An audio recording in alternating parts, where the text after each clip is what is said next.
ডাকসু নির্বাচনের ফলাফল ঘোষণার আগে চূড়ান্ত নাটকীয়তা। দর্শক, শিবির কঠিন ঘোষণা দিয়েছে, শিবির আনুষ্ঠানিকভাবে ছাত্রদলকে ব্যর্থ ঘোষণা করেছে, আর ছাত্রদল রাজপথে নেমে পড়েছে। ইন্টারেস্টিং না? দেখেন, ফলাফল আমি যখন রেকর্ড করছি তখন বাংলাদেশে 7টা 46, মানে 8টায় আনুষ্ঠানিকভাবে ফলাফল ঘোষণা শুরু হবে। তার আগে বিএনপির জিয়া বটফোর্সের লোকজন ভোট চোর, ভোট কারচুপি, প্রশাসন ভোট চোর, ভোট চুরি করেছে, আবার কেউ কেউ বলছে যে ছাত্রদল জিতে গেছে, ভিপি হয়ে গেছে, এইসব তথ্য প্রচার শুরু করেছে। তো এখানে ছাত্রদল আসলে পরাজয়ের আগে পরাজিত হয়েছে। আমি ছাত্রদলের সংবাদ সম্মেলন দেখলাম from the beginning to end, এবং ইসলামী ছাত্র শিবিরের সংবাদ সম্মেলন দেখলাম from the beginning to end. তাতে ছাত্রদলের নেতাদের চোখে মুখে হতাশা, এবং হতাশ হয়ে ইমব্যালেন্স কথাবার্তা বলছে, উল্টাপাল্টা কথাবার্তা বলছে, যে এই কথাবার্তার কোনো ভারসাম্য নাই, এবং ওরা খেই হারিয়ে ফেলেছে। ওরা যে স্টুডেন্ট হিসাবে বিশ্ববিদ্যালয়ের নিয়ম মানতে হয়, মানে এগুলোর প্রতি ওদের কোনো মনোযোগই নেই। ওরা ঢাকা বিশ্ববিদ্যালয়ের শিক্ষার্থীর সাথে যে ভিসির সাথে যে বেয়াদবি করেছে, ঢাকা বিশ্ববিদ্যালয়ের ইতিহাসে এরকম বেয়াদবি কেউ করেনি। হ্যাঁ, মারামারি হয়েছে, ভিসির গায়ে বোতল মেরেছে, এই ধরনের ঘটনা ঘটেছে, তাকে অবরুদ্ধ করেছে, কিন্তু সরাসরি ওইভাবে বেয়াদবি করেছে বলে আমাদের কোনো ইতিহাস জানা নেই। এটা করেছে। এবং সবচেয়ে ইন্টারেস্টিং, ঢাকা বিশ্ববিদ্যালয় কর্তৃপক্ষ নিরাপত্তার কারণে ভোট গণনা শুরু হওয়ার আগে ছাত্রদলের ছেলেদের টিএসসি ভোট কেন্দ্রে ঢুকতে দেয়নি। ওরা ওখান থেকে মিছিল বের করেছে রাজপথে, যে শিবির ভোট চোর, প্রশাসন ভোট চোর। আরে ভাই, এখানে শিবির কি করেছে? ঢুকতে দেয়নি প্রশাসন, শিবির কি করেছে? তো দর্শক, শিবিরের ছেলেদের সংবাদ সম্মেলন দেখলাম, একটা ফ্রেশ মুডে আছেন মহিউদ্দিন, ফরহাদ এবং সাদিক কায়েম, এবং খুব কনফিডেন্ট মনে হয়েছে, এবং যে কোনো চাপের মুখে ওরা টিকে থাকতে পারেন। পাহাড় সম বিপদ, হাসিনার আমলে সবসময় মৃত্যুর পরোয়ানা নিয়ে এই ছেলেরা হাসি মুখে বাংলাদেশ দাপিয়ে বেরিয়েছে, হাসি মুখে সবার সাথে কথা বলেছে, ইন্টারঅ্যাকশন করেছে। যে কোনো সময় মৃত্যু হতে পারে এটা জেনে গুলির সামনে গিয়েছে ডেইলি। এই সাদিক কায়েম, ফরহাদ, মহিউদ্দিনরা সংবাদ সম্মেলন করেছে, এবং ছাত্রদল সংবাদ সম্মেলন করে শিক্ষার্থীদের গালাগালি করে, প্রশাসনকে গালাগালি করে, সব জায়গায় গালাগালি, শিবিরকে গালাগালি, স্বাধীনতা বিরোধী, রাজাকার, সব তো আছেই। অবশ্য এগুলো তারেক রহমান যখন নির্দেশ দিবে এই ভরাডুবি থেকে শিক্ষা নেওয়ার পর, যে না না না, এগুলো বলা যাবে না, এগুলো থামো, এগুলোর কারণে তোমাদের এই কারচুপি, তখন এগুলো থেকে ওরা বেরিয়ে আসবে, আমি জানি। কিন্তু ওরা বলছে, আর শিবির কি বলছে? শিবির ঢাকা বিশ্ববিদ্যালয়ের শিক্ষার্থীদের ধন্যবাদ জানাচ্ছে যে আপনারা কষ্ট করে ভোট দিতে এসেছেন, আপনারা ওয়াচডগের ভূমিকা পালন করেছেন, আপনারা সতর্ক থেকেছেন, আপনারা বাসে এসে ভোট দিয়েছেন, আর আবাসিক শিক্ষার্থীরা ভোট দিয়েছেন রৌদ্রের মধ্যে দাঁড়িয়ে। বিশ্ববিদ্যালয় কর্তৃপক্ষকেও ধন্যবাদ জানিয়েছে, আর কিছু অনিয়ম আশঙ্কার কথা তুলে ধরেছে। That's right. তবে একদম 100% যে ফেয়ার হয়নি তা না, ফেয়ার হয়েছে তা না, কিছু কারচুপি, কিছু আশঙ্কা এখনো আছে এবং হয়েছে। তবে যা হয়েছে পুরোটাই বিএনপি ছাত্রদল করেছে, পুরোটাই বিএনপি ছাত্রদল বা বিএনপি মধ্যে শিক্ষক, কর্মকর্তা, স্টাফ জড়িত।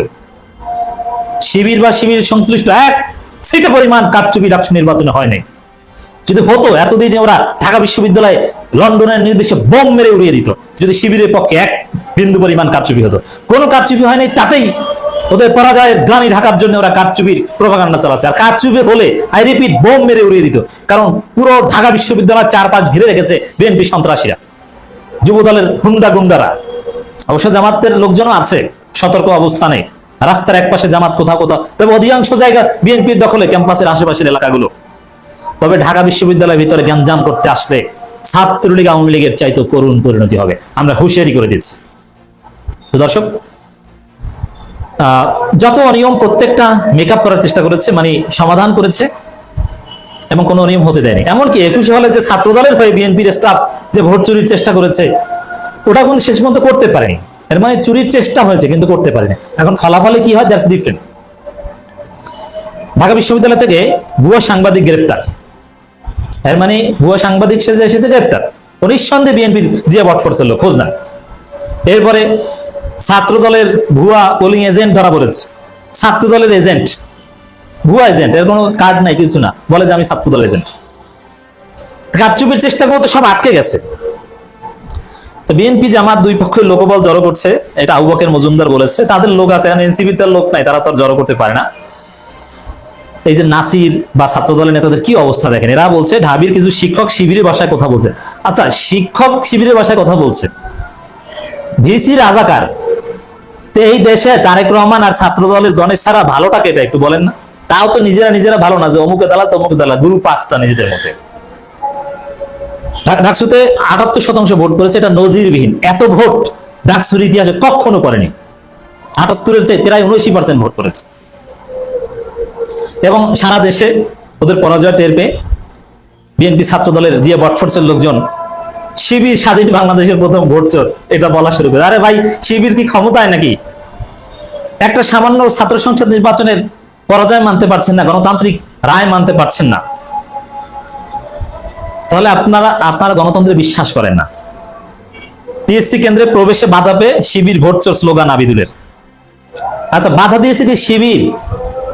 আপনি শিবির ভোট চোর বলছেন, আপনি নিয়ম কানুন মানবেন না, যা ইচ্ছা তা করবেন, আর বাধা পেলে বলবেন যে জামাতের ভাষায় কথা বলে।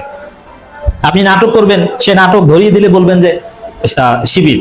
আর সারা দেশে জিয়া বটফোর্সের লোকজন অকথ্য নোংরা ভাষায় যৌন উত্তেজনাকর কথাবার্তা বলবে ওই নারী শিক্ষার্থীর বিরুদ্ধে, শিক্ষিকার বিরুদ্ধে। এটার বিহিত হতে হবে। শিবির যেটা বলেছে সংবাদ সম্মেলনে আনুষ্ঠানিকভাবে, নাটক মঞ্চস্থ করতে ব্যর্থ হয়েছে ছাত্র দল। মানে শিবিরের কণ্ঠে কিন্তু বিজয়ের আভাস, যে নাটক করতে চেয়েছিল পারে নাই। শিবিরের পক্ষে ভোট কারচুপি করা হয়েছে এটা প্রমাণ করতে চেষ্টা করেছে, কিন্তু পারে নাই। শিবির ছাত্র দলকে আনুষ্ঠানিকভাবে ব্যর্থ ঘোষণা করেছে। ছাত্র শিবিরের ঐক্যবদ্ধ শিক্ষার্থী জোটের জিএস প্রার্থী এস এম ফরহাদ বলেছেন, ছাত্রদল নাটক মঞ্চস্থ করতে গিয়ে ব্যর্থ হয়েছে। তারা আমাদের বিরুদ্ধে ভোট কারচুপির অভিযোগ করেছে, কিন্তু তারা কোনো প্রমাণ দিতে পারেনি। আমরা এটাই বলবো যে তারা নাটক মঞ্চস্থ করতে পারেনি, কোনো প্রমাণ দিতে পারেনি, হাতে নাতে ধরা পড়েছে, একদম সহজ সমীকরণেই তো ধরা পড়েছে।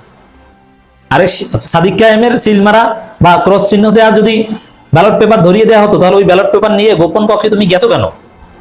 এই আর অভিযোগকারীটাকে, তারই তো কোনো অস্তিত্ব নাই, বলে যে তার নিরাপত্তার জন্য। এটা কোনো কথা?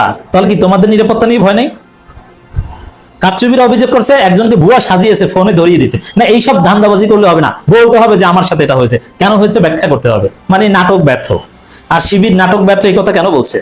ফলাফল যাই হোক, শিবির এটা নিয়ে কোনো অনভিপ্রেত আচরণ করবে না। শিবির শিক্ষার্থীদের রায় মেনে নিবে।